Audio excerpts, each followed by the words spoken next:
တရားမဟောခင်ရွှေရည်နိကာယသာသနာ့ပိုင်းဆရာတော်ဘုရားကြီးထံကပို့လိုက်တဲ့ဩဝါဒကထာပူပူနွေးနွေးလေးအရင်နာကြရအောင်နော်မန္တလေးမြို့မဟာဝိသုဒ္ဓယုံတိုက်သစ်ရွှေရည်နိကာယအဓိပတိဥက္ကဋ္ဌမဟာနာယက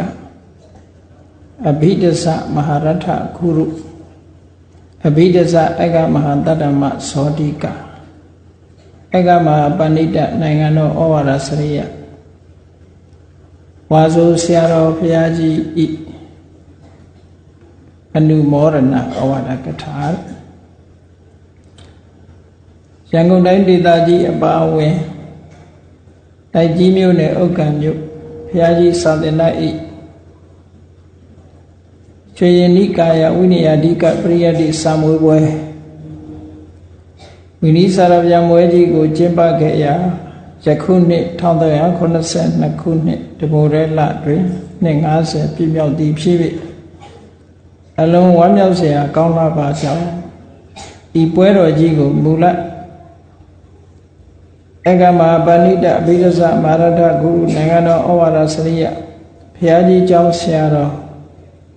တတ္တရှိဆရာတော်ကြီးဗဒ္ဒန္တဝိဇ္ဇယစတင်ကျင်းပခဲ့သောပွဲတော်ကြီးဖြစ်၍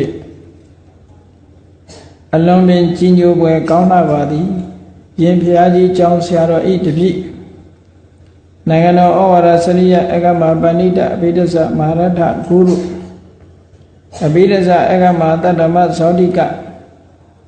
ရွှေကျင်သာသနာပိုင်ဓမ္မသေနာပတိဖြစ်တော်မူသောရှမ်းပြည်နယ်တောင်ပိုင်းညောင်ရွှေမြို့ကံကြီးဆရာတော်ဘုရားကြီးကဦးစီးဥက္ကဋ္ဌဖြစ်ဖြစ်နှစ်ပေါင်းများစွာဆောင်ရွက်ခဲ့ပါသည်ကျောင်းတိုက်ပရဏနာယကအက္ခမဟာတတ္တမဇောတိကတဇရွှေကျင်နိကာယဂိုင်းလုံးဝန်တော်နာယကဖြစ်တော်မူသောဗဒ္ဒန္တအာစိဏတိတိဖော်ပြပြီးဆရာတော်နှစ်ပါးဤဩဝါဒအမိန့်ကိုနာခံ၍ထိုစာမွေးပွဲနှင့်ထိုစံပြန်မွဲကြီးအတွက်အာတုံခွန်ဆိုင်ဆောင်ရွက်တော်မူခဲ့သည်ကိုရှင်လူအများဖူးမြင်တွေ့ကြုံခဲ့ရပါသည်ယခုအခါနှစ်50သာသနာပူဇော်ပွဲကြီးကျင်းပရာတွင်ယင်းဆရာတော်ကြီးသုံးပါးလုံးဤမျက်ကွယ်၌ဆင်ကျင်းပရတော်လဲထိုဆရာတော်သုံးပါးဤချမှတ်ခဲ့သောမူဝါဒလမ်းစဉ်ကိုမပြတ်မယွင်းစေပဲလှုပ်ဆောင်မည်ဟုသောတမ္မာဆန္ဒစိတ်ဓာတ်ဖြင့်ကျောင်းတိုက်နာယကဆရာတော်တန်ဃာတော်များဂောဘကလူကြီးများကျောင်းတကာကျောင်းမများကျောင်းတွေ့ကျောင်းသားဟောင်းများရက်ွက်သူရက်ွက်သားမြို့သူမြို့သားနေသူနေသားသာသနာကြီးညိုသူအလုံးစုပေါင်း၍ဆောင်ရွက်ကြသည်ကိုမန္တလေးမှသတင်းကောင်းကြားရသဖြင့်အလွန်ပင်အားတက်ရှင်ပြောရပါသည်ကုလဇာတောကုလပုတ္တောကုလဝန္တာလူရခကောအတ္တနာဒုက္ခပတ္တောပိဟိနကမ္မနာကာရီကုလဇာတောအမျိုးကောင်းမှပေါ်ဖွာသောကုလပုတ္တောအမျိုးကောင်းသားသည်ကုလဝန္တာလူရခကောအမျိုးအနွယ်အစဉ်ဆက်ကြောင်းတဲ့ထုံးစံအစဉ်ဆက်ကိုမပြတ်မယွင်းရအောင်ကြံဆောင်စောင့်ကြောက်ကြရ၏အတ္တနာဒုက္ခပတ္တောပိကိုယ်တိုင်ကအကျဉ်းချက်ဒုက္ခတွေ့ကြုံနေရတော့လေဟိနကမ္မအောက်တန်းကြသောအမှုယုံညံ့သောအမှုစိတ်ဓာတ်ကြသောအမှုကိစ္စကိုနာကာရီမပြုလုပ်ရ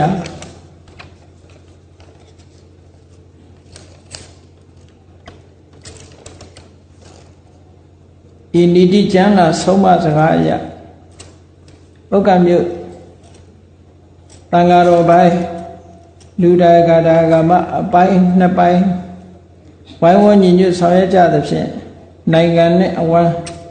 ရှင်လူအများချမ်းသာရသည်ဖြစ်ပါကြောင်း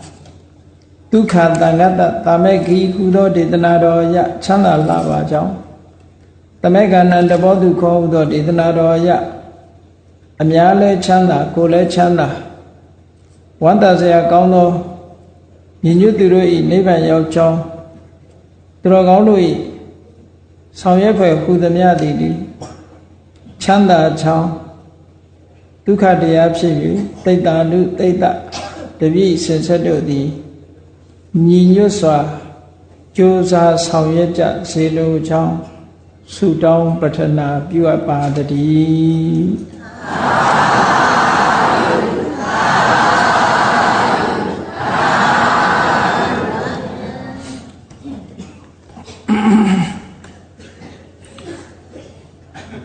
သာသနာတော်နှစ်2554ခုနှစ်ကောဇာတက္ကရာ1382ခုနှစ်ဒိုရလာပြီကျော်ရှိရဲ့ရန်ကုန်တိုင်းဒေသကြီးတိုက်ကြီးမြို့နယ်ဥက္ကံမြို့နယ်လုံးဆိုင်ရာ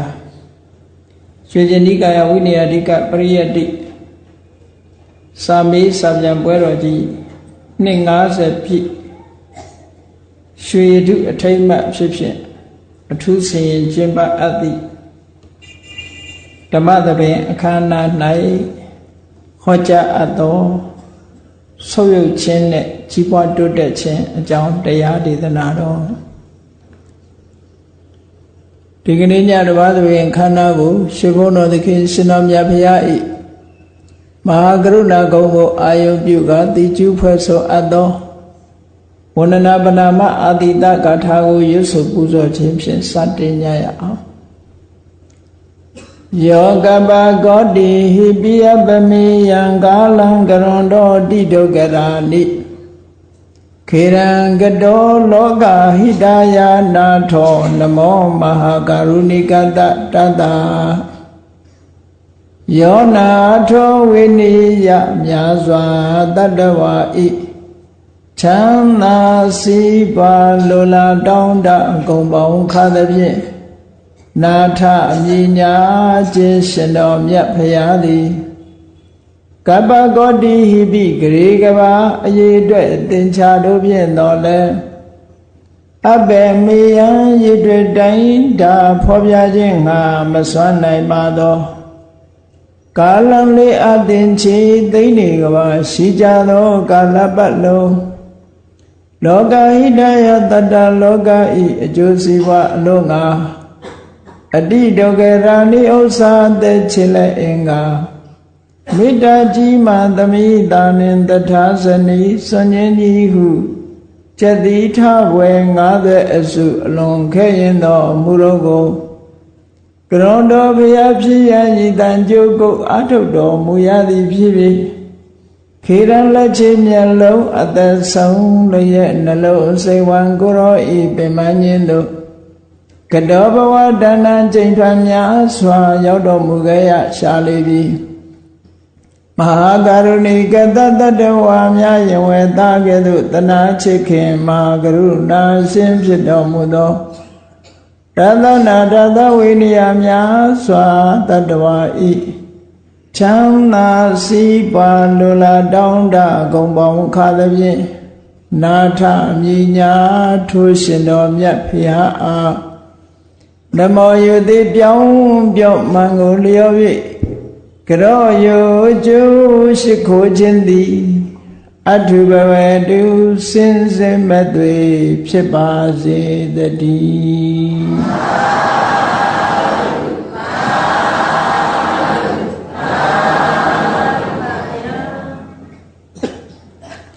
ဆုပ်ယုပ်ခြင်းနဲ့ကြီးပွားတိုးတက်ခြင်း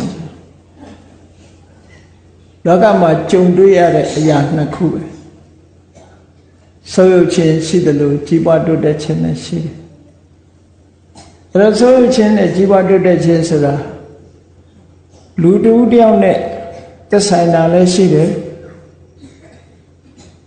တရက်ကွက်လုံးနဲ့သက်ဆိုင်တာလည်းရှိတယ်တစ်မျိုးနယ်လုံးနဲ့သက်ဆိုင်တာလည်းရှိတယ်တတိုင်းတဒေသလုံးနဲ့သက်ဆိုင်တာလည်းရှိတယ်တတိုင်းပြည်လုံးနဲ့သက်ဆိုင်တာလည်းရှိတယ်ပေါ့နောက်ဆုံးမှာကဘာနဲ့သက်ဆိုင်တယ်လို့ဒီလိုပြောအောင်ဆုပ်ခြင်းနဲ့ကြီးပွားတိုးတက်ခြင်းဆုပ်ခြင်းဆိုတာဘယ်အရာမှမကောင်းဘူးပေါ့ကြီးပွားတိုးတက်ခြင်းကတော့ဘယ်အရာပဲဖြစ်ဖြစ်ကြီးပွားတိုးတက်လာရင်ကောင်းတယ်လို့ပဲပြောကြ လောကမှာလူတွေဟာကိုယ့်ဘဝကိုဆုပ်ယုပ်မသွားအောင်ကြိုးစားအထောက်နေကြတယ်လူတိုင်းဟာကြီးပွားတိုးတက်ခြင်းကြတယ်ဒါကြောင့်မို့ကြိုးစားအထောက်နေကြတယ်ကြီးပွားတိုးတက်တယ်ဆိုတဲ့နေရာမှာစီစဉ်ဥစ္စာဘက်ကကြီးပွားတိုးတက်တာရှိတယ်အချွေရန်အသင်းပင်အပေါင်းအသင်းဘက်ကကြီးပွားတိုးတက်တာရှိတယ်ဆွေမျိုးသားချင်းတွေရဲ့ဘက်ကကြီးပွားတိုးတက်တာဖြစ်တယ်ရှိတယ်ပေါ့နောက်တစ်ခုကတော့အသိပညာအဖြစ်ကြီးပွားတိုးတက်တာရှိတယ်အဲ့တော့ကြီးပွားတိုးတက်မှုမှာလူတိုင်းနဲ့သက်ဆိုင်တဲ့ကြီးပွားတိုးတက်မှုတွေဟာဒီလိုရှိဆွေးနွေးမှုကိုကြည့်မယ်ဆိုလို့ရှိရင်လည်းလူတိုင်းဟာဆွေနဲ့မျိုးနဲ့နေကြတာဆိုတော့ဆွေမျိုးတွေဘက်ကဆွေးနွေးသွားတာလည်းရှိတယ်စီးပွားဥစ္စာဘက်ကဆွေးနွေးသွားတာလည်းရှိတယ်အချမ်းရံတွေဘက်ကဆွေးနွေးသွားတာလည်းရှိတယ်အသိပညာတွေဘက်ကဆွေးနွေးသွားတာပဲရှိတယ်အဲ့ဒါလို့ဆွေးနွေးမှုကြီးပွားတိုးတက်မှုဆိုတာ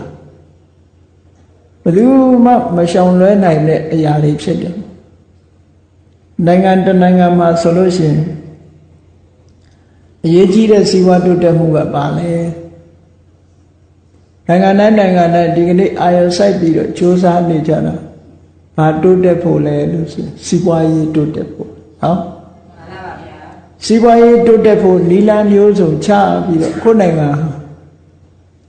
develop country ဆိုကြီးပွားတိုးတက်လာအောင်လို့ဆိုဝင်ငွေတွေကောင်းလာအောင်လူတွေရဲ့နေထိုင်မှုအဆင့်တွေတိုးမြင့်လာအောင်နိုင်ငံနဲ့အဝံဒီလိုကြိုးပမ်းကြကြီးပွားတိုးတက်ပြီးသားနိုင်ငံကြီးတွေမှာလူဘဝလူချင်းတူကြတော့လေလူတော်တော်များစုဟာအများစုဟာကြီးပွားတိုးတက်မှုရဲ့အရသာကိုခံစားကြရအစနေပြေနေကြကြီးပွားတိုးတက်မှုမရှိတဲ့နိုင်ငံတွေကြတော့လေဆဲဒုက္ခအမျိုးမျိုးနဲ့ကြုံတွေ့ကြရတယ်ကြိုးပမ်းကြရတယ်လှုပ်ကြရတယ်အဲ့တော့နိုင်ငံတွေမှာကြီးပွားတိုးတက်အောင်ကြိုးစားတယ်ဆိုတာဘာဘက်ကကြိုးစားနေတာတော့လို့သေသေးချာချာကြည့်မယ်ဆိုလို့ရှိရင်နော်စီးပွားရေးဘက်ကိုအဓိကထားပြီးတော့ကြိုးစားစီးပွားရေးဘက်ကတိုးတက်လာတာနဲ့အမျှထိုစီးပွားရေးအတွက်အထောက်အကူဖြစ်မဲ့ပညာရပ်တွေဘက်ကလည်းတိုးတက်အောင်ကြိုးစားအထောက်ကြတယ်ပညာရပ်တွေစီးပွားတိုးတက်လာလို့လာလေစီးပွားဥစ္စာတွေလည်းပဲတိုးတက်ပြီးတော့လာလေလူရဲ့အသုံးဆောင်တွေအဆင့်မြင့်လာလေဒီလိုလောကကြီးမှာအာယုံစိုက်ပြီးတော့ကြီးပွားတိုးတက်အောင်ကြိုးစားကြဒီကနေ့ခေတ်ကိုအချို့ပုဂ္ဂိုလ်တွေကတိုးတက်တယ်လို့ယူဆကြဘာတွေတိုးတက်တာတော့လို့ကြည့်လိုက်မယ်ဆိုလို့ရှိရင်ဟိုးလွန်ခဲ့တဲ့အနှစ်တရာနှစ်200ဟိုဘက်ကိုလှမ်းကြည့်လိုက်နှစ်100ကျော်နှစ်200နီးပါးမှာမြန်မာနိုင်ငံအထက်ပိုင်းကိုမင်းတို့မင်းကြီးတို့ဒီဘောမင်းတို့တို့အုပ်စိုးခဲ့အဲ့ဒီမင်းတို့မင်းတို့ဒီဘောမင်းတို့ရဲ့ရှေ့မှာဆိုလို့ရှိရင်မင်းတို့မင်းကြီးရဲ့နောင်တော်ပကံမင်းဆိုတာအုပ်စိုးခဲ့အဲ့ဒီပကံမင်းရဲ့ရှေ့ကိုမျှော်ကြည့်လိုက်မယ်ဆိုလို့ရှိရင်ရွှေဘုံမင်းလို့လည်းခေါ်တယ်တာယာဝတီမင်းလို့လည်းခေါ်တယ်အဲ့ဒီမင်းအုပ်စိုးတယ်တာယာဝတီမင်းရှေ့ကိုကြည့်လိုက်မယ်ဆိုရင်ဘာကြီးတော်မင်းတို့မင်းကလှမ်းခေါ်တယ်ဘာကြီးတော်မင်းတရားစကိုင်းမင်းလို့လည်းခေါ်တယ်အဲ့ဒီမင်းအုပ်စိုးတယ်အဲ့ဒီမင်းရဲ့အရင်ကြည့်မယ်ဆိုရင်မင်းတို့ရဲ့ဘိုးတော်တော်လို့ဘိုးတော်မင်းတရားကြီးလို့အမရပူရမြို့ပြစီမံပြီးတော့အမရပူရမြို့အုပ်စိုးခဲ့အဲ့လိုမင်းဆက်တွေမြန်မာပြည်မှာအုပ်စိုးခဲ့တဲ့အချိန်တွေကိုလှမ်းမြော်ပြီးတော့ကြည့်ချင်ပကံခေတ်တော့တိတ်ဝေးလွန်အားကြီးလို့စဉ်းစားကြည့်လို့မသိနိုင်ဘူးအဲ့တော့လုံမောင်တကယ်တဲ့နှစ်100 200ကျော်ကိုပြန်ကြည့်မယ်ဆိုလို့ရှိရင်အဲ့ဒီနှစ်100 200ပိုင်းမှာမရှိခဲ့တဲ့ပစ္စည်းဥစ္စာတွေဒီကနေ့အများကြီးရှိလာတယ်ပေါ့အဲ့ဒီခေတ်တုန်းကမပေါ်ခဲ့တဲ့ပစ္စည်းဥစ္စာတွေ ဒီကနေ့ခေတ်မှာပေါ်လာတယ်ပြောရမယ်ဆိုလို့ရှိရင်တော့ဘုရောမင်းတရားတို့ဗာကြီးတော်မင်းတရားတို့သာဝရီမင်းတို့ပကံမင်းတို့မင်းတို့မင်းတို့သူတို့ဟာဒီကနေ့ခေတ်ပေါ်နေတဲ့ကားတွေကိုစီးသွားရပါမလားသူတို့ခေတ်ကကားမပေါ်သေးဘူးနော်ကားမပေါ်သေးတော့သူတို့ဘာစီးတော့ဆိုလို့ရှိရင်မြင်းနဲ့ဆင်မဲစီးမှာပေါ့မှန်ပါဗျာမြင်းနဲ့ဆင်အဲ့ဒါကိုစီးပြီးတော့သွားကြတာဒီကနေ့ခေတ်မှာတော့အမှန်တမ်းတိုးတက်လာတယ်လို့ရုပ်ပိုင်းဆိုင်ရာတိုးတက်လာဖို့ကြောင့်ရှင်တွေကလည်းအမှန်တန်ကောင်းလာတယ်မင်းတို့မင်းကြီးလက်ထက်ကဆိုလို့ရှိရင်လေမြန်ဆိုတာမပေါ်သေးလို့မင်းတို့မင်းကြီးလေမြန်နဲ့သွားတယ်ဆိုတာမရှိဘူးနော်မှန်ပါဗျာအဲ့ဒါလို့ရုပ်ထုဘက်ကတိုးတက်မှုတွေမရှိသေးတော့ထိုခေတ်ပေါ်လာတဲ့အချိန်ပေါ်လာတဲ့ပစ္စည်းကိုသာလည်းအသုံးပြုပြီးတော့သွားကြဒီကနေ့ခေတ်မှာကြတော့မဟုတ်ပေါ်လာတဲ့ပစ္စည်းတွေကအလုံးကိုများလာတစ်နေ့ပြီးတစ်နေ့ပြီးတစ်နှစ်ဆိုတာလို့ထူးခြားတဲ့ပစ္စည်းတွေဟာလည်းအများကြီးတိုးတက်လာတော့ပစ္စည်းပိုင်းဆိုင်ရာကိုကြည့်မယ်ဆိုလို့ရှိရင်ဒီခေတ်ကြီးဟာအမှန်တမ်းတိုးတက်တယ်ဘုန်းကြီးတို့ငယ်စဉ်တုန်းကဆိုလို့ရှိရင်ဒီလိုတရားပွဲတွေကျင်းပလို့ကျင်းပတဲ့အခါမှာအခုလိုအတန်တိုးတိုးနဲ့ဟောလို့မရဘူးအတန်ကောင်းပြီးတော့အတန်အောင်တဲ့ပုဂ္ဂိုလ်တွေသာတရားဟောနိုင်အခုလိုအတန်ချက်ဆက်တွေပါတယ်မရှိသေးတဲ့အခါကျတော့အတန်ကိုအားကုန်អော်ပြီးတော့ပိဋကတ်တွေကြောင်းဟောကြတာပေါ့အဲ့ဒီခက်ကလည်းရှိခဲ့သေးတာနော်ဒီကနေ့ခေတ်မှာတော့တိုးတိုးလေးဟောလိုက်ပြီပဲလို့အကျယ်ကြီးကြားတဲ့ခေတ်ရောက်လာအတန်ကိုချက်လာတော့အဲ့ဒီဘက်ကကြည့်မယ်ဆိုရင်တော့ဒါတိုးတက်လာတယ်လို့ပြောမှာပေါ့နော်မှန်ပါဗျာအများကြီးတိုးတက်လာတယ်ဒီကနေ့ခေတ်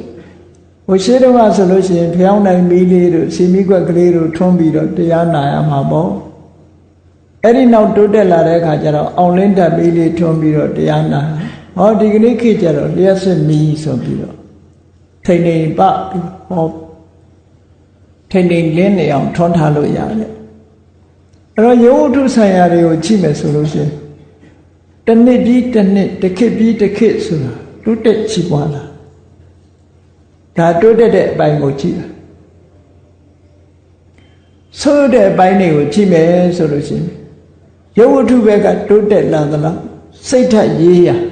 ကိုချင်းတရားပိုင်းကအများကြီးဆိုးလာဘာတွေတိုးပွားလာတော့ဆိုတော့ယဝတ္ထုပစ္စည်းတွေတိုးပွားလာလေလေလူတွေမှာဘာတွေတိုးပွားတော့ဆိုလောဘတွေတိုးပွားလာလူချင်းဆန္ဒတွေကများလာတယ်မယုံစဉ်းစားကြည့်မင်းတို့မင်းကြီးကလက်ခရူစာစီးကျင်တယ်ဆိုရင်သူ့မှာဖြစ်ပါမလားဖြစ်ပါဘူးဗျာရှိမှမရှိတာနော်မှန်ပါဗျာရှိမှမရှိတာဒုက္ခကရေခဲမုံတို့ဖာလူတာတို့ရောရှိရတာခုခေတ်တော့ရုပ်ထုတွေကအမှန်တမ်းများတဲ့အခါကျတော့လောဘတွေကလည်းတစ်ခုပြီးတစ်ခုအတော်မတတ်နိုင်တော့အောင်များလာကားတောင်မှမော်ဒန်နဲ့ကာမစီးကျင်မော်ဒန်မြင့်နဲ့ကာမစီးကျင်နေဆိုဟောတဏှာဘက်ကနေပြီးတော့လူတွေရဲ့လိုအင်ဆန္ဒမဆုံးနိုင်တဲ့လိုအင်ဆန္ဒတွေကြီးထွားလာတယ်ပေါ့အဲ့ဒီဘက်ကကြည့်မယ်ဆိုလို့ရှိရင်နော်လောဘတွေကြီးလာပြီဆိုရင်ဘာတွေတိုးလာတာတုံးလို့ဆိုအကုသိုလ်တွေဘက်ကတိုးလာပြီးတော့အလောဘစားတဲ့ကုသိုလ်တရားတွေဘက်ကဆုပ်လာတာ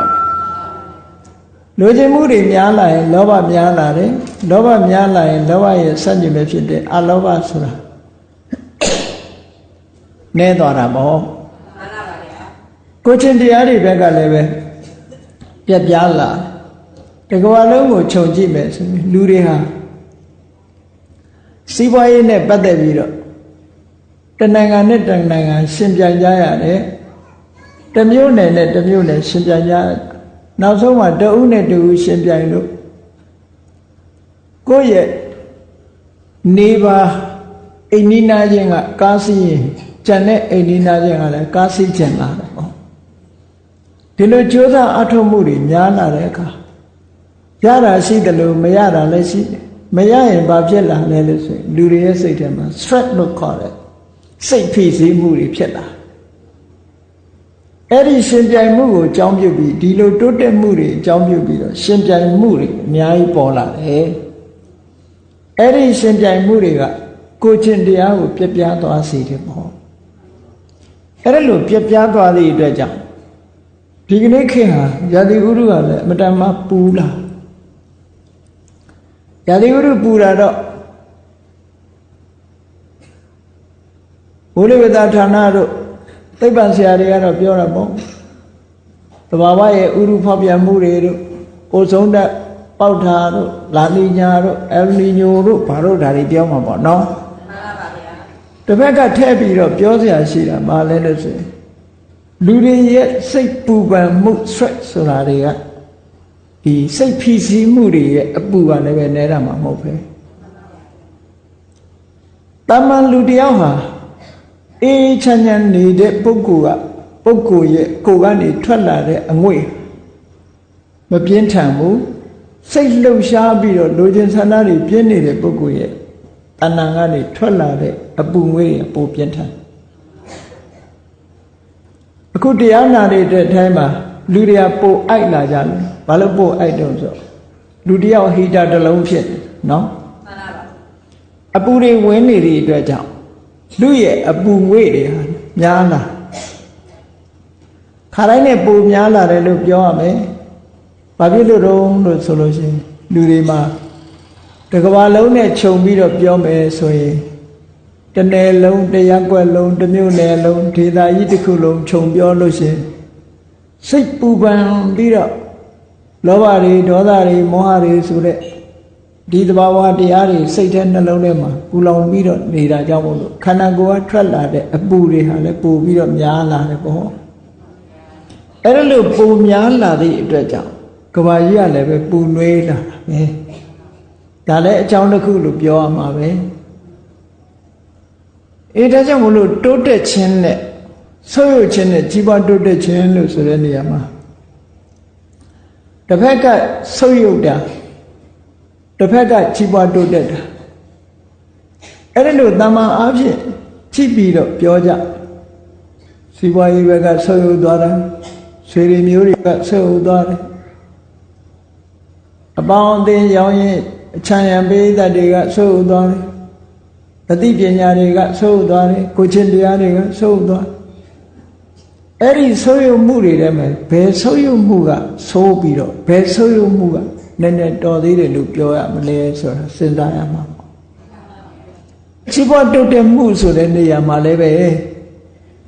စီးပွားဥစ္စာတွေကြီးပွားတိုးတက်တာရှိတယ်ဆွေတွေမျိုးတွေကြီးပွားတိုးတက်လာတာရှိတယ်မြန်မာနိုင်ငံမှာဆိုလူဦးရေကြီးပွားတိုးတက်လာစစ်ဖြစ်ပြီးကစားမြန်မာနိုင်ငံမှာလူဦးရေတန်ပေါင်း18တန်းပဲရှိအခုတန်ပေါင်း60ကျော်ပါဟောဒီဘက်ကလည်းကြီးပွားတိုးတက်လာတယ်လို့ပြောရအောင်နော်အဲ့ဒါလို့လူဦးရေတိုးတက်လာတာတို့စီးပွားဥစ္စာဘက်ကတိုးတက်လာတာတို့အချမ်းရံတွေဘက်ကတိုးတက်လာတာအသိပညာတွေဘက်ကတိုးတက်လာတာနိုင်ငံနဲ့ချီပြီးတော့ဒီလိုဆုပ်ယုပ်မှုတိုးတက်မှုဆိုတာရှိအဲ့တော့ကိုပြန်ပြီးတော့ဆန်းစစ်ကြည့်တဲ့နဲ့တို့တွေလူတဦးစီရဲ့ကြီးပွားမှုတိုးတက်မှုဆုပ်ယုပ်မှုတိုးတက်ချီးပွားမှုဒီနှစ်ခုစဉ်းစားတဲ့နဲ့ပေါ့ကိုယ်ရေးကိုယ့်ဘာကိုစဉ်းစားပြီးတော့ကြည့်လူတယောက်မှာဆွေတွေမျိုးတွေဘက်ကဆုပ်ယုပ်သွားတာရှိတယ်စီးပွားဥစ္စာဘက်ကဆုပ်ယုပ်သွားတာရှိတယ်အချမ်းရံတွေဘက်ကနေဆုပ်ယုပ်သွားတာရှိတယ်ပညာဘက်ကဆုပ်ယုပ်သွားတာရှိတယ်ပေါ့အဲ့ဒီဆုပ်ယုပ်မှုတွေထဲမှာဘယ်ဆုပ်ယုပ်မှုကအဆိုးဝါးဆုံးလဲဘယ်ဆုပ်ယုပ်မှုကတော်သေးတယ်လဲဆိုတာစဉ်းစားရနောက်တစ်ခါကြီးပွားတိုးတက်မှုမှာလည်းပဲကိုယ့်ကိုပြန်ကြည့်ကိုယ်မှာဆွေတွေမျိုးတွေတိုးပွားလာသလားတိုးပွားလာတာရှိတယ်စီစဉ်ဥစ္စာတွေတိုးပွားလာတာရှိတယ်အချမ်းရံတွေတိုးပွားလာတာရှိအသိပညာတွေတိုးပွားလာတာရှိအဲ့ဒီတိုးပွားလာမှုတွေမှာဘယ်တိုးပွားမှုကအကောင်းဆုံးလဲ ကောင်းတယ်ဆိုရင်ဘာကြောင့်ကောင်းတာလဲဆိုတာအသေးစိတ်လေ့လာဆန်းစစ်ပြီးတော့ကြည့်ဖို့လိုတယ်ပေါ့မှန်ပါပါဗျာဒီကိစ္စတွေနဲ့ပတ်သက်ပြီးတော့မြတ်စွာဘုရားရဲ့ဟောပြောသွန်သင်ချက်ဘုန်းကြီးတို့တွေမှတ်သားနိုင်ယူကြရမယ်အချက်လက်တွေများစွာရှိတယ်လောကမှာတိုးတက်တယ်ဆိုတဲ့အတိုင်းလည်းပဲအကောင်းကြီးလို့ပြောလို့မရဆုံးယုတ်တယ်ဆိုတဲ့အတိုင်းမှာလည်းပဲဆိုးကြီးလို့ပြောလို့မရတာလည်းရှိတယ်တိုးတက်မှုဆိုတဲ့အတိုင်းပဲလည်းအကောင်းဆုံးတိုးတက်မှုလားတာမန်တိုးတက်မှုလားဒီလိုခွဲခြားပြီးတော့ကြည့်ဖို့လိုအပ်တယ်ပေါ့နော်မှန်ပါပါဗျာတခုနဲ့တခုလည်းပဲနှိုင်းရှင်ကြည့်ပြီးတော့ပြောရတာမျိုးလည်းရှိတယ်ဘယ်လိုဆိုးယုတ်မှုကတော့တော်သေးတယ်ဘယ်ဟာဆိုးယုတ်မှုကပိုဆိုးတယ်ဆိုတာဒါမျိုးတွေကတိုင်းတာပြီးတော့တစ်ခုနဲ့တစ်ခုနှိုင်းရှင်ပြီးတော့ကြည့်ရမယ်အရာကြီးဖြစ်တယ်ပေါ့ဆိုတော့ပြောမယ်ဆိုလို့ရှိရင်ယောဝတ္ထုပစ္စည်းကတိုးတက်တာရဲ့ယောဝတ္ထုပစ္စည်းတွေဆုပ်ယုပ်သွားတာရဲ့ကိုချင်းတရားဆုပ်ယုပ်သွားတာရဲ့ဒီဆုပ်ယုပ်မှုနှစ်ခုတည်းဘယ်ဆုပ်ယုပ်မှုကပိုဆိုးတယ်လို့ထင်တယ်လဲဒါသိကြတယ်နော်ကိုချင်းတရားဆုပ်ယုပ်သွားမှုကပိုဆိုးတယ်လို့ဒီလိုမြင်မှမှန်ကန်တဲ့အမြင်လို့ပြောရဒါဖြင့်ဘာဖြစ်လို့ပိုဆိုးတယ်လို့ပြောရတယ်လဲဆိုရင်ယောဝတ္ထုဘက်ကဆုပ်ယုပ်ပြပြမှုဟာတခဏပဲတဘဝစာပဲကိုယ်ကိုအကြီးကျယ်ထိခိုက်နေတာစေတာမဟုတ်ဘူးမင်းတို့မင်းကြီးဖွာလူတာတောက်မသွားရလို့လည်းဘာမှမဖြစ်ဘူးဟုတ်ကဲ့ကားစီးမသွားရလို့လည်းဘာမှမဖြစ်ဘူးကိုချင်းတရားဘက်ကဆိုးရုပ်ပျက်စီးသွားပြီဆိုလို့ရှိရင်ဒီလူဟာလူဘဝပြန်လာဖို့မတန်ခက်သွားပြီပေါ့ကိုချင်းတရားပြည့်ပြားမှုဆိုတဲ့အကုသိုလ်တွေကိုအကြောင်းပြုပြီးတော့သူကအပင်ငရဲမှာဒုက္ခခံရတော့တယ်ဒါကြောင့်မလို့ဆိုးရုပ်မှုနှစ်ခုထဲမှာနှိုင်းရှင်ကြည့်မယ်ဆိုလို့ရှိရင်ကိုချင်းတရားဆိုးရုပ်မှုဒီတန်တရားအတွက်ပါမကောင်းဘူးလို့အမတန်ဆိုးရတဲ့ဆိုးရုပ်မှုလို့ဒီလိုပြောရမှာပဲမှန်ပါဗျာအဲ့ဒါလို့နှိုင်းရှင်ပြီးတော့ကိုနှိုင်းဆပြီးတော့ဆုံးဖြတ်ပြီးဆိုးရုပ်မှုနဲ့နှစ်ခုရှင်းရှင်ပြီးတော့ကြည့်ပြီးတော့ဆိုးရုပ်မှုနှစ်ခုကျုံးလာလို့ရှိရင်ကိုဦးစားပေးရမယ်ဟာရှိတယ်ကြီးပွားတိုးတက်မှုနှစ်ခုဆုံးလာလို့ရှိရင်လည်းဦးစားပေးရမယ်ဟာရှိတယ်အဲ့ဒါလို့ရှင်းလင်းသိတာဖို့မြတ်စွာဘုရားသခင်ကိုရောမြတ်ကအကြောင်းတိုက်ဆိုင်လို့ဟောထားတဲ့သုတ်တန်လေးတွေမှတ်သားနိုင်ယူချဖို့ရှိတယ်ပေါ့မှန်ပါဗျာမြတ်စွာဘုရားမိန့်ကြားတဲ့စကားအနေနဲ့ပြောရမယ်ဆိုလို့ရှိရင်အပ္ပမတ္တိကဧတဘိက္ခဝေယတိတံညာတိပရိဟာနိဆွေရမျိုးတွေဆိုပြပြသွားတယ်လို့ကိုယ်ဆွေရမျိုးတွေတည်လို့ဆုံးလို့မိသားစုတွေဆုပ်ယုပ်သွားတယ်ဆိုတယ်အဲ့ဒီဆုပ်ယုပ်မှုဟာရှိတယ်မရှိဘူးမဟုတ်အဲ့ဒီဆုပ်ယုပ်မှုဟာတဲ့မပြောပါတော့ပါဘူးတဲ့ဘာဖြစ်လို့မပြောပါတော့ပါဘူးဆိုတဘဝတာမြတာဆုပ်တာဖြစ်လို့အချိန်အားဖြင့်လည်းကိုယ်အများကြီးထိခိုက်တာမဟုတ်ဘူးပေါ့နော်မှန်ပါဗျာဒီဆုပ်ယုပ်မှုကြောင့်အပင်ငရဲကိုကြမှာမဟုတ်ဘူးပေါ့မှန်ပါဗျာဆွေတွေမျိုးတွေဆုပ်ယုပ်သွားလို့ကိုယ်မှာအပင်ငရဲကြနိုင်တဲ့အနေအထားမရှိဘူးတဲ့ဒါကြောင့်မို့လို့ဆွေတွေမျိုးတွေဆုပ်ယုပ်သွားတဲ့ဆုပ်ယုပ်မှုမျိုးဟာမပြောပါတော့ပါဘူးသိပြီးတော့စိုးရင်တော့ကဖြစ်เสียမလိုတော့ပါဘူးတကယ်ကတော့ပညာဆုပ်ယုပ်သွားမယ်အသိပညာပိုင်းကဆုပ်ယုပ်သွားမယ်ဆိုရင်တော့အဲ့ဒါဟာအမတန်မှကြီးလေးတဲ့ဆုပ်ယုပ်မှုကြီးတစ်ခုပဲဒီနေရာမှာမြတ်စွာဘုရားကပညာလို့တစ်ခုတည်းဥတည်ဟောထားပေမဲ့လို့သီလဘက်ကဆုပ်ယုပ်သွားတာကိုချင်းတရားဘက်ကဆုပ်ယုပ်သွားတာအသိပညာဘက်ကဆုပ်ယုပ်သွားတာတမာရီပိုင်းကဆုပ်ယုပ်သွားတာလောကမှာရှိတဲ့အသိဉာဏ်တွေအလုံးကနေဆုပ်ယုပ်သွားတာဆိုဒီဆုပ်ယုပ်မှုတွေဟာအမတန်မှအရေးကြီးတဲ့ဆိုးဝါးတဲ့ဆုပ်ယုပ်မှုတွေဖြစ်တယ်လို့ဒီလိုကိုယ်တန်တော်မှာဖြစ်တာနဲ့ပတ်သက်ပြီးတော့သိကြရအောင်အဲ့တော့ပညာလို့ဆိုတဲ့နေရာမှာ လောကီပညာပဲဖြစ်ဖြစ်လောကုတ္တရာပညာပဲဖြစ်ဖြစ်ထိုပညာဟာဘဝချမ်းသာမှုအတွက်အကျိုးပြုနိုင်တာလေးကြည့်တယ်လောကီပညာကတဘဝချမ်းသာဖို့အတွက်အကျိုးပြုတယ်လောကုတ္တရာပညာကြတော့တဏှာမှာချမ်းသာဖို့အတွက်အကျိုးပြုတယ်အဲ့ဒါလို့အကျိုးပြုတော့လောကုတ္တရာနဲ့ပတ်သက်တဲ့ပညာတွေက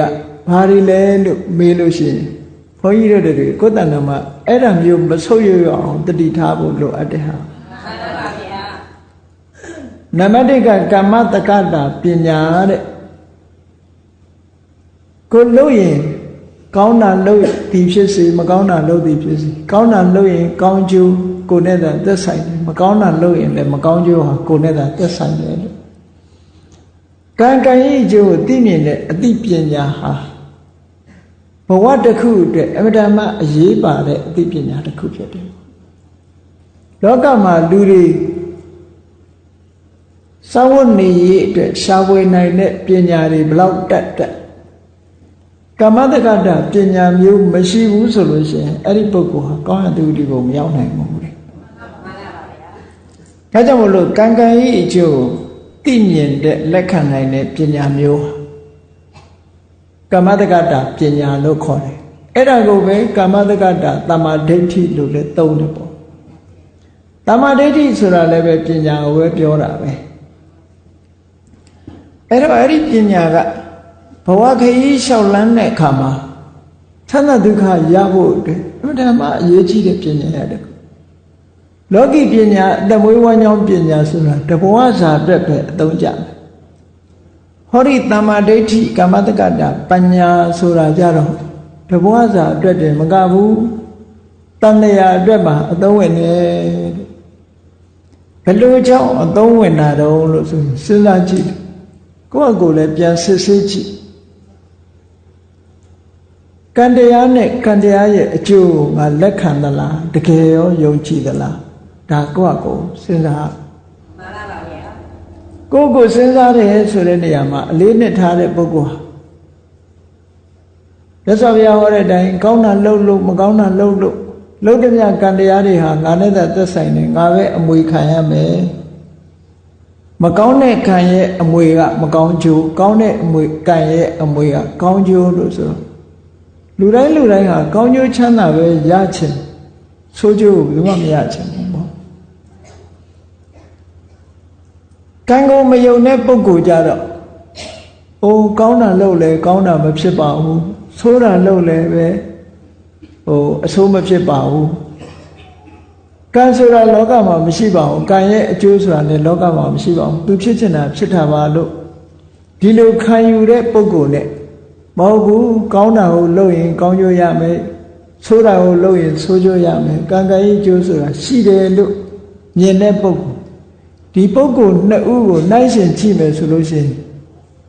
ကံကံရဲ့အကျိုးကိုလက်မခံတဲ့မစင်စားတဲ့အသိဉာဏ်မရှိတဲ့ပုဂ္ဂိုလ်ဟာလူတော်လူကောင်းဖြစ်ဖို့ရအခွင့်အရေးမရှိဘူးမှန်ပါပါဗျာဘာဖြစ်လို့တော့ဆိုတော့သူကကံကံရဲ့အကျိုးကိုမယုံကြည်သည့်အတွက်ကောင်းတာလည်းလုပ်မှာပဲဆိုးတာလည်းလုပ်မှာပဲ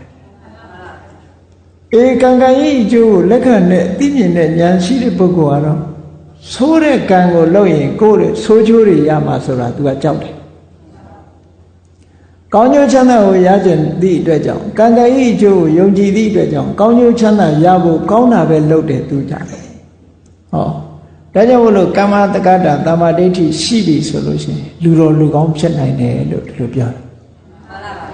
ကမ္မတက္ကတာပညာကမ္မတက္ကတာတမ္မာဒိဋ္ဌိမရှိဘူးဆိုလို့ရှိရင်လူတော်လူကောင်းမဖြစ်ဘူးတဲ့အဲ့ဒီကမ္မတက္ကတာပညာချို့တဲ့နေတဲ့ပုဂ္ဂိုလ်ကိုဘာလို့ခေါ်တော့ဆိုမိစ္ဆာဒိဋ္ဌိက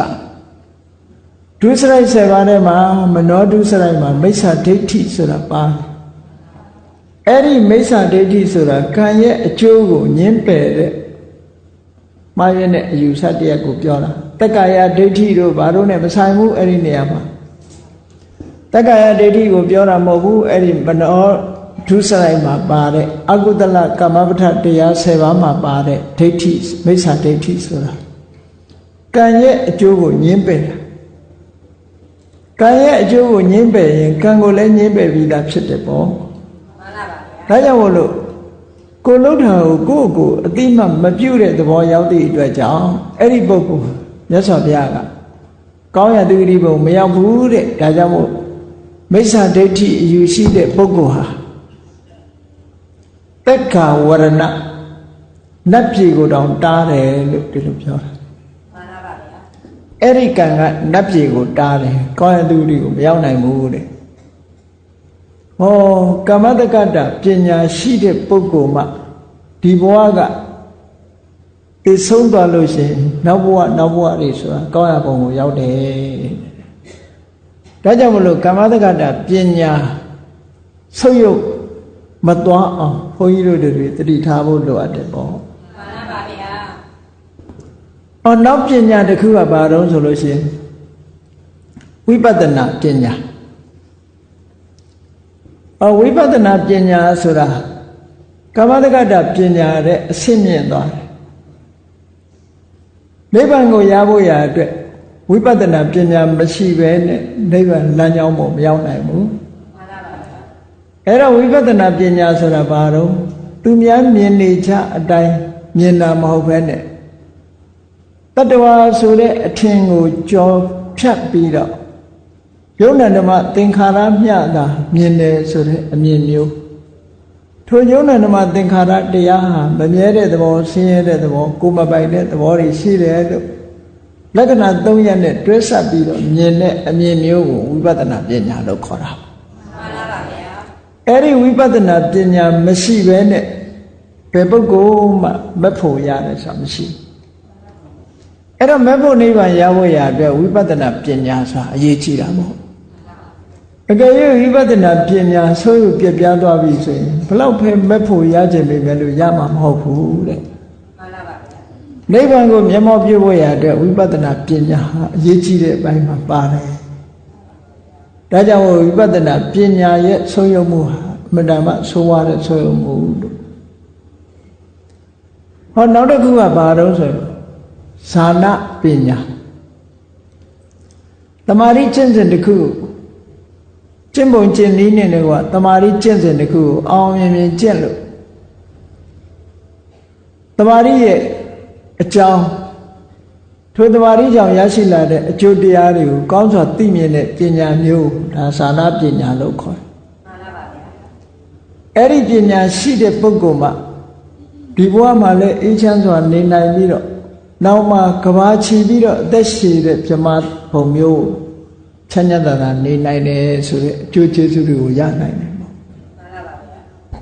နောက်ပညာတစ်ခုကဘာလဲဆိုရင်မက္ခပညာမက္ခပညာဆိုတာမဂ္ဂင်၈ပါးအကျင့်တရားဝိပဿနာအနေနဲ့ကျင့်ကြံကြိုးကိုအားထုတ်လိုက်လို့ဒီမဂ္ဂင်၈ပါးအကျင့်တရားထဲမှာပါတဲ့တမ္မာဒိဋ္ဌိစတဲ့သဘာဝတရားတွေဟာစွမ်းအားတွေထက်မြက်ပြီးနောက်ဆုံးနိဗ္ဗာန်ကိုရှာတွေ့ပြီးတဲ့အခါမှာကိလေသာတွေအားလုံးကိုဖယ်ရှားပြစ်ပြီးအဝိဇ္ဇာတို့တဏှာတို့ကိုဖယ်ရှားပြစ်ပြီးဒုက္ခကတိချုပ်ငြိမ်းရမှာနိဗ္ဗာန်ကိုမျက်မှောက်ပြုနိုင်တဲ့ပညာမျိုးမဂ္ဂပညာလို့ခေါ်တယ်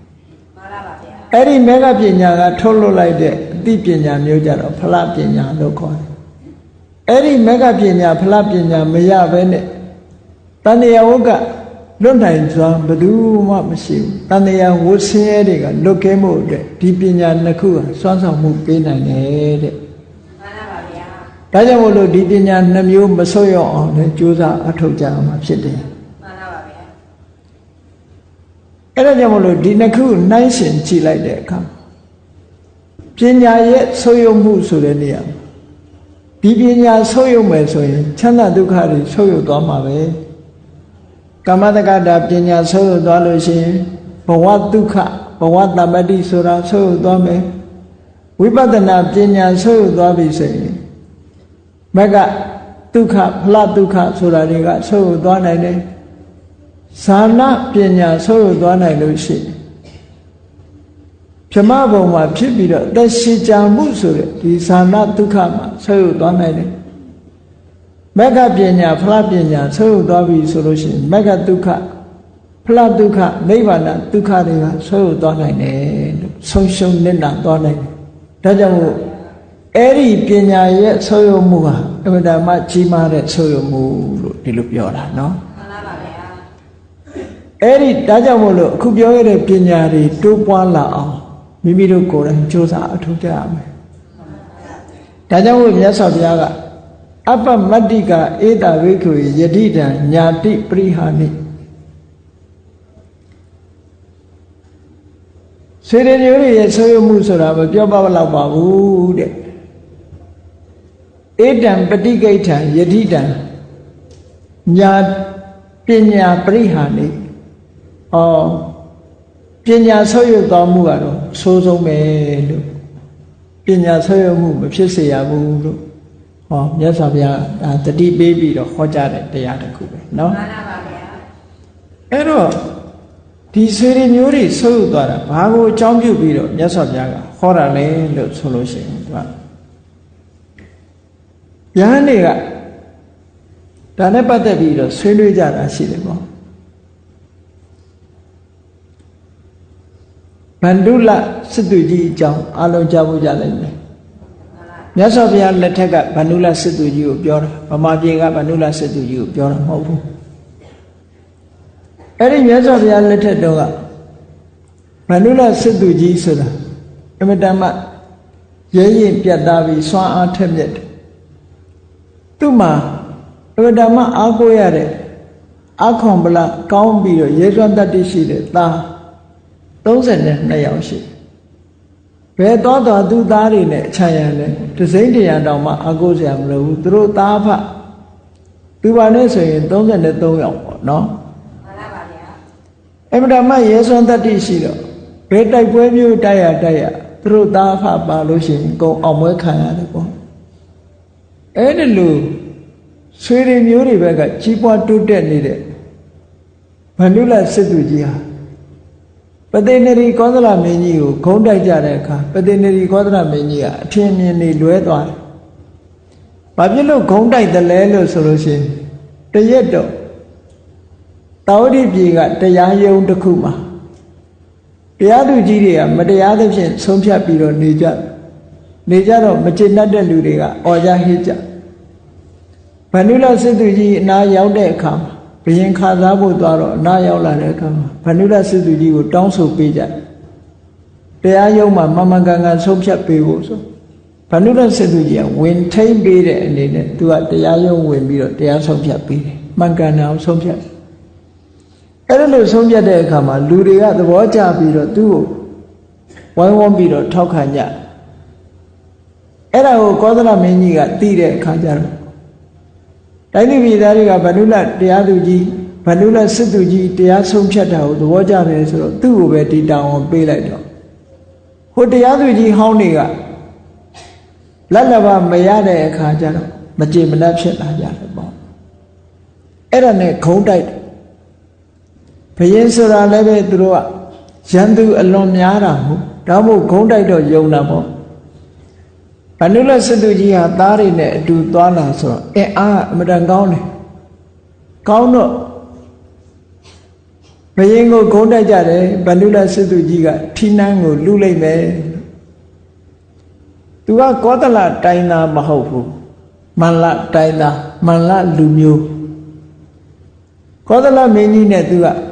ကျောင်းနေပဲတငယ်ချင်းတက္ကသိုလ်တက်တော့ကအတူတူတက်တယ်သူ့နိုင်ငံမှာသူ့ပေါ်မှာမကောင်းကြံတယ်ဆိုပြီးတော့စိတ်ပြက်ပြီးတော့သူ့နိုင်ငံမှာမနေဘဲနဲ့ကျောင်းနေပဲတငယ်ချင်းကောသလမင်းကြီးစီလာပြီးအမှုထမ်းနေတာနော်မှန်ပါဗျာအဲ့တော့ကောသလမင်းကြီးကိုခုံးတိုက်ကြတဲ့အခါမှာကောသလမင်းကြီးက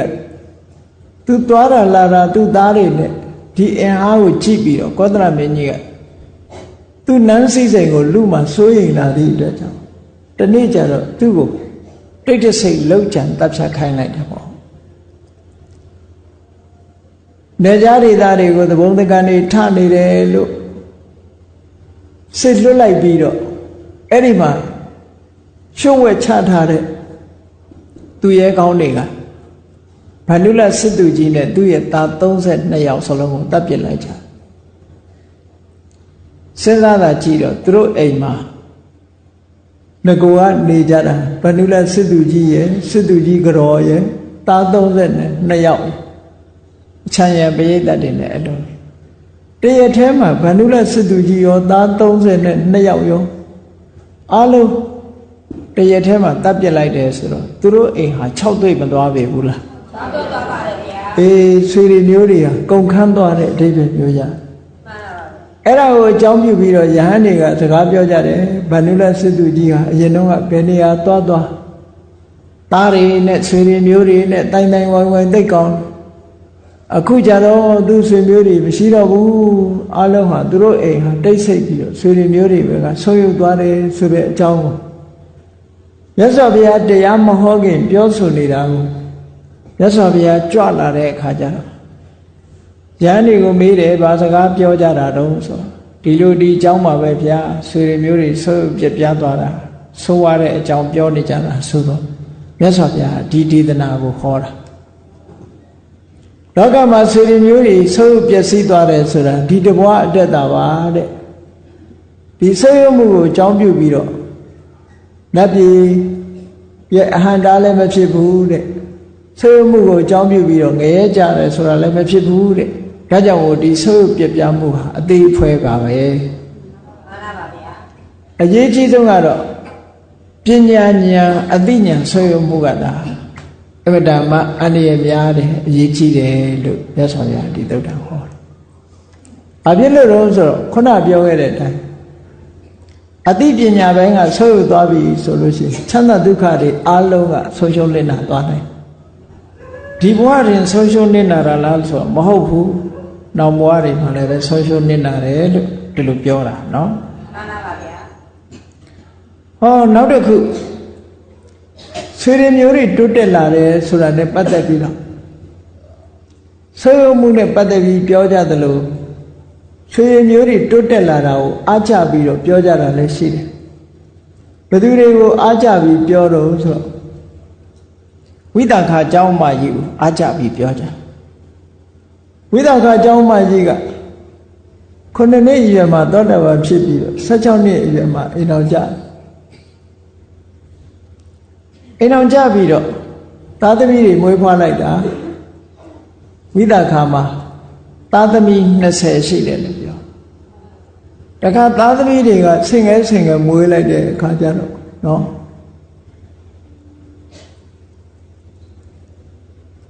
မြေ80မြေ8000ဟောသူ့ရဲ့ဆွေမျိုးသားချင်းအတိုင်းဝိုင်းအလွန်ကြီးကျယ်အဲ့ဒါလို့ကြီးကျယ်တာတွေကိုအကြောင်းပြုပြီးတော့ယဟန်တွေကတရားသဘင်မှာဓမ္မသဘင်မှာပြောနေကြပြန်ဝိသခာเจ้าမကြီးတို့เจ้าလာလိုက်ရင်မလီသားတွေနဲ့သမီးတွေနဲ့ချွေးမတွေနဲ့နော်အချမ်းရံတွေနဲ့လာလိုက်တာဆွေမျိုးအတိုင်းဝိုင်းအလွန်ကောင်းတယ်နဲ့ပြောကြဆွေတွေမျိုးတွေတိုးတက်တယ်ဆိုပြီးတော့ချီးမွမ်းပြောကြတဲ့အခါမှာမြတ်စွာဘုရားကဒီဒေသနာတော်လေးကိုခေါ်တာจิตသားယဟန်တို့ဆွေတွေမျိုးတွေတိုးတက်တယ်ဆိုတာတဲ့ပြောပလောက်တဲ့တိုးတက်မှုလို့မခေါ်နိုင်ဘူးတဲ့ဒီဘဝတခဏသာတိုးတက်တာပစ္စုပန်ဘဝမှာတဘဝအတွက်သာကောင်းတာအရေးကြီးဆုံးကတော့ပညာတိုးတက်မှကောင်းတယ်ဟောအသိပညာတိုးတက်မှတန်မြာမှကောင်းတယ်ဆွေမျိုးတိုးတက်တာတဲ့အသိပညာတိုးတက်အောင်ကြိုးစားကြလို့ဒီလိုလမ်းညွှန်မှုကိုမြတ်စွာဘုရားဟောတာနော်ဟောနောက်တစ်ခါလူတွေဟာရသော်ဘုရားလက်ထက်မှာစိစိမ်ဥစ္စာတွေပြက်ပြားသွားတဲ့တထေးတယောက်ကိုအကြောင်းပြုပြီးတော့ယဟန်တော်တွေကစကားပြောကြအဲ့ဒီတထေးကဘယ်သူလဲလို့ဆိုရင်မဟာဒဏဆိုတဲ့တထေးသားဗာရဏသီပြည်မှာသူကဂရေ80ချမ်းသာကြွယ်ဝတယ်သူရဲ့အိမ်တော်ဘက်တထေးသမီးကဂရေ80အဲ့ဒါလို့ဝေကျေဒနာအမတမမြောက်များစွာချမ်းသာတော်လဲနောက်ဆုံးဟာမလုတ်တမကင်တတ်အယက်သေးစာတောက်စားပြီးတော့ရှိသမျှပစ္စည်းတွေကုန်ပြီးတော့အသက်အရွယ်ကြီးရတဲ့အခါမှာခွက်လက်ဆွဲပြီးတောင်းစားရတဲ့တောင်းစားဘဝရောက်သွားတာရှိအဲ့ဒါလို့ စိစိမ်ဥစ္စာတွေကဆွဲဥပြက်ပြားပြီးတော့ခွက်လက်ဆွဲတောင်းစားရတဲ့တောင်းစားဘဝရောက်သွားတဲ့မဟာဒနတထေသားတို့ရှုမြင်ပြီးတော့ယဟန်တွေကပစ္စည်းဥစ္စာဆုံးယုံမှုတွေနဲ့ပတ်သက်ပြီးတော့ပြောကြတယ်အဲ့ဒါလို့ပြောတဲ့အခါမှာမြတ်စွာဘုရားကဒီဒေသနာတော်နဲ့ဆုံးမဩဝါဒပေးပြန်တယ်ခြေသားယဟန်တို့စိစိမ်ဥစ္စာဆုံးယုံသွားတယ်ဆိုတာအသေးဖွဲလေးပါတဲ့စိစိမ်ဥစ္စာဆုံးယုံသည့်အတွက်ကြောင့်ငရဲမကြပါဘူးတဲ့ပညာဆုံးယုံရင်တော့ငရဲကြနိုင်တယ်ဒါကြောင့်မို့လို့ပညာမဆုံးယုံစေနဲ့လို့ဒီလိုပြောတယ်နော်အဲ့ဒါလိုပဲစိစိမ်ဥစ္စာတိုးတက်များပြားလာတဲ့ပုဂ္ဂိုလ်တွေကိုအကြောင်းပြုပြီးတော့လည်းပဲဒေသနာတစ်ပုဒ်ဖြစ်ပြန်တယ်ပုံနာတထေးနဲ့ပတ်သက်ပြီးတော့ပြောကြပုံနာတထေးဆိုတာသူများအိမ်မှာလဲထွန်ပြီးတော့အငှစားလုပ်ရတဲ့သူဆင်းရဲပဲအဲ့ဒီသူဆင်းရဲကဇနီးတွေကလည်းရှင်သာရိပုတ္တရာကိုဆွမ်းလှူတယ်သူကလည်းတပူတို့ရေတို့လှူတယ်အဲ့ဒီနေ့မှာရှင်သာရိပုတ္တရာလှူလိုက်ရတဲ့ကုသိုလ်ကောင်းမှုသူတို့ရဲ့စေတနာစွမ်းအားကြောင့်မို့လို့သူထဲထွန်ထားတဲ့မြေကြီးတွေကနေပြီးတော့ရွှေဖြစ်သွားတယ်မြေကြီးခဲတွေကရွှေခဲတွေဖြစ်သွားတဲ့ထီအောင်သူကအကျိုးပေးလိုက်တော့နေချင်းရဲ့ချင်းတထေးဖြစ်သွားတယ်ပေါ့နော်မှန်ပါပါဗျာအဲ့ဒီလိုနေချင်းညာချင်းတထေးဖြစ်သွားတဲ့ပုံနာကိုအကြောင်းပြုပြီးတော့ယဟန်တွေကစကားပြောကြတယ်။အော်စိစိမ်ဥစ္စာတွေတိုးတက်လိုက်တာအင်မတန်ဆင်းရဲတဲ့ဘဝကနေပြီးတော့ဒီနေ့တွေတကယ်ကိုရွှေတထေးဘဝရောက်သွားတယ်။မြတ်စွာဘုရားကသိတဲ့အခါမှာခြေသားယဟန်တို့စိစိမ်ဥစ္စာတွေတိုးပွားသွားတာတိုးတက်သွားတာပြောပလောက်အောင်မဟုတ်ပါဘူးစိစိမ်ဥစ္စာတိုးတက်သည့်အတွက်ကြောင့်နတ်ပြည်ကိုရောက်နိုင်တာမဟုတ်ဘူးတော့ဘဝစာအတွက်သာဖြစ်တယ်အရေးကြီးဆုံးကတော့ပညာတိုးတက်အောင်ကြိုးစားကြရမယ်မှန်ပါဗျာအဲ့တော့ပညာကိုဥတည်ပြောပြီးပဲလို့ကိုချင်းတရားဘက်ကတိုးတက်အောင်ကြိုးစားကြရမယ်စိတ်ဓာတ်ဘက်ကတိုးတက်အောင်ကြိုးစားရမယ်အသိပညာတွေတိုးတက်အောင်ကြိုးစားရမယ်ဒီလိုဆိုလိုတာနော်မှန်ပါဗျာအဲ့ဒါလို့ဒေသနာတစ်ပုဒ်ဖြစ်တယ်လို့နောက်တစ်ခါမြတ်စွာဘုရားလက်ထက်မှာပြီးဆုတ်ယုတ်မှုတွေတိုးတက်မှုတွေနဲ့ပတ်သက်ပြီးတော့အချမ်းအယံတွေတိုးတက်လာတာတို့အချမ်းအယံဆုတ်ယုတ်သွားတာတို့နဲ့ပတ်သက်ပြီးတော့တခါကောသလမင်းကြီးအကြောင်းကောသလမင်းကြီးရဲ့နောက်ဆုံးနေ့ဟာအကောင်းမဖြစ်ဘူးပြောကောသလမင်းကြီးဟာအသက်80အရွယ်ရောက်တဲ့အခါကျတော့ခုနဗန္ဓုလစစ်သူကြီးကိုလောက်ကြံတပ်ပြခိုင်းပြီးတဲ့အခါမှာသူ့ရဲ့တူတော်တဲ့ဒီကကာရယနာကိုစစ်သူကြီးရာပေးထားသူစိတ်မကောင်းဖြစ်ပြီးတော့အဲ့ဒီကလေးကသူနန်းတော်မှာတိတ်မပျော်တော့ဘူးပေါ့အသက်ကလည်းကြီးလာတယ်တက်80ချိန်မှာမြတ်စွာဘုရားနဲ့တွေ့ဆုံမေဓာလုပလို့ခေါ်တဲ့တာဂဝေမင်းတို့ရဲ့ဏိကုံးရွာလေးမှာမြတ်စွာဘုရားကိုတွားပြီးတော့ဖူးတွေ့ပြီးတရားစကားပြောနေတဲ့အချိန်လေးမှာအညို့အတေးထားတဲ့ဒီကကာရဏဆိုတဲ့စစ်သူကြီးကအာနာသိမ့်သွားဝိတရိဝါကိုမင်းပြောက်ပြီးတက်ခေါက်ပြန်သွားတော့ကောသလမင်းကြီးကမြင်းတစည်းနဲ့အမျိုးသမီးတယောက်ပဲကြံရစ်တယ်သူ့အတွက်အဲ့ဒါပဲခြံထားတယ်ဟောကဲစဉ်းစားကြည့်ကောသလမင်းကြီးကဖျားစီသွားတော့ကအချမ်းရံပေါင်းမြောက်များစွာနဲ့သွားတယ်နောက်ဆုံးကြတော့သူတယောက်တည်းပဲပြုစုဖို့အမျိုးသမီးတယောက်ပဲခြံထားခဲ့ပြီးမြင်းတစည်းနဲ့အမျိုးသမီးတယောက်နဲ့ပဲသူဟာနောက်ဆုံးကြတော့ရာဇဂိုပြည်ကိုသွားပြီးတော့အဇာတတမင်းရဲ့အကူအညီနဲ့တိုင်းပြည်ကိုပြန်ပြီးတော့စစ်တိုက်မယ်လို့သွားရင်းကနေခီးပန်းပြီးတော့ရာဇဂိုမြို့အပြင်ဘက်ဇရပ်ပေါ်မှာပဲသူဘဝနေကုန်ချုပ်သွားအဲ့ဒါနဲ့ပတ်သက်ပြီးတော့ယဟန်တွေကပြောဆိုကြတယ်မင်းစည်းစိမ်နဲ့အချမ်းရံနောက်လိုက်နောက်ပါအချွေရံနေအလွန်များတဲ့ကောသလမင်းကြီးဟာနောက်ဆုံးကြတော့အချွေရံနေဆုပ်ပြက်ပြားသွားကြတယ်သွားတယ်ဆိုတာကို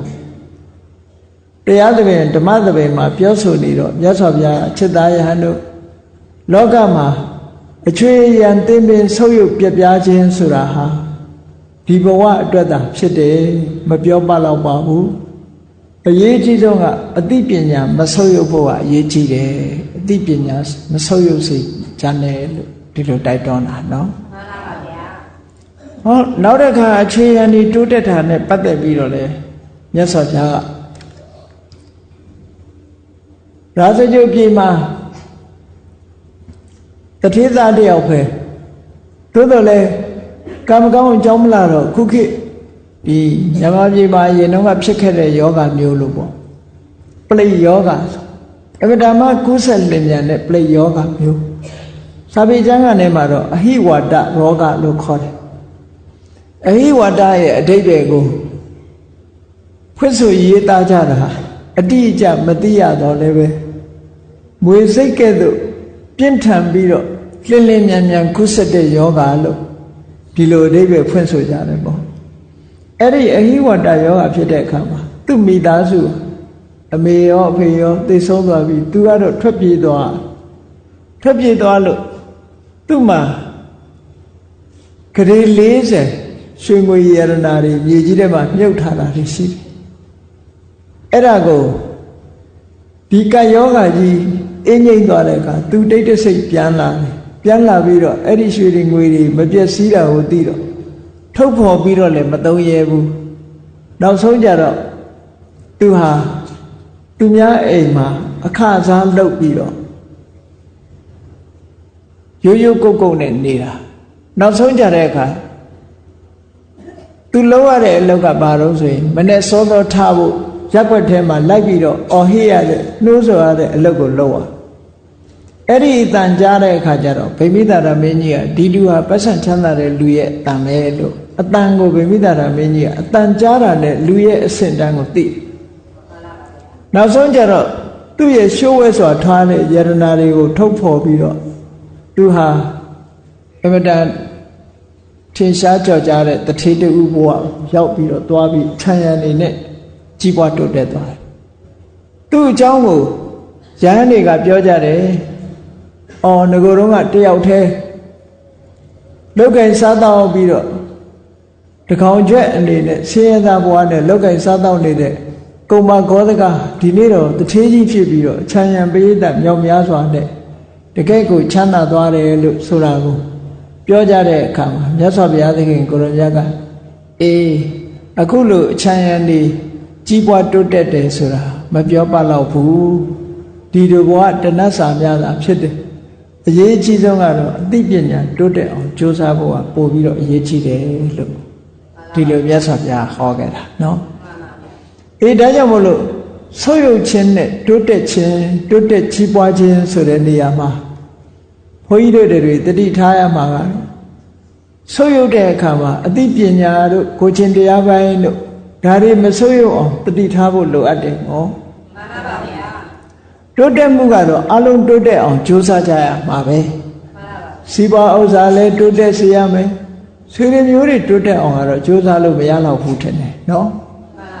အဲ့တော့ကြိုးစားလို့ရတာကဘာလဲလို့ဆိုရင်ပညာတိုးတက်အောင်ကြိုးစားလို့ရတယ်စီစဉ်ဥစ္စာတွေတိုးတက်အောင်ကြိုးစားလို့ရတယ်အဲ့ဒါလို့ဘဝမှာစီစဉ်ဥစ္စာတိုးပွားဖို့ကြီးပွားတိုးတက်ဖို့ဆွေ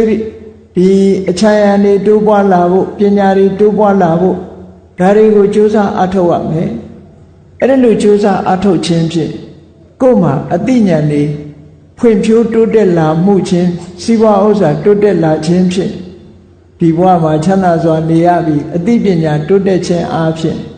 နောက်ဆုံးမှာတန်မြာထိအောင်နောက်ဆုံးနိဗ္ဗာန်ထိအောင်ကောင်းကျိုးချမ်းသာတွေရနိုင်တယ်ဒါကြောင့်မို့တို့တွေဟာတိုးတက်မှုဆိုတိုင်းတချို့တိုးတက်မှုကအရေးပါတာမဟုတ်ဘူးအသိပညာတိုးတက်မှုကိုချင်းတရားတိုးတက်မှုကသာလေအရေးပါတယ်တခြားဟာတွေဆိုရုပ်ချင်းဆိုရုပ်ပတိတို့မှာအသိပညာနဲ့ကိုချင်းတရားပိုင်းကမဆိုရုပ်စေရဘူးလို့ကိုစီတတိထားပြီးတော့ကြိုးစားအထောက်ကြရမှာဖြစ်တယ်အဲ့ဒါကိုရည်ညွှန်းပြီးတော့မြတ်စွာဘုရားကဒီဒေသနာတော်တွေကိုဟောတာဖြစ်သောကြောင့်တရားချစ်ခင်သူတော်စင်ပြိဿပေါင်းတို့သည်မြတ်စွာဘုရားရဲ့ဆုံးမဩဝါဒကိုဥထိတ်ထားပြီးတော့တခြားအရာတွေမတိုးတက်ခြင်းနေပါစေမိမိတို့တဏ္ဍာမှာကိုချင်းတရားနဲ့အသိပညာတိုးတက်အောင်တို့တွေကြိုးစားကြရမယ်လို့စိတ်ထဲမှာမှတ်သားပြီးတော့ကျင့်ကြံကြိုးကုပ်အားထုတ်တော်မူနိုင်ကြပါစေကုန်သတည်း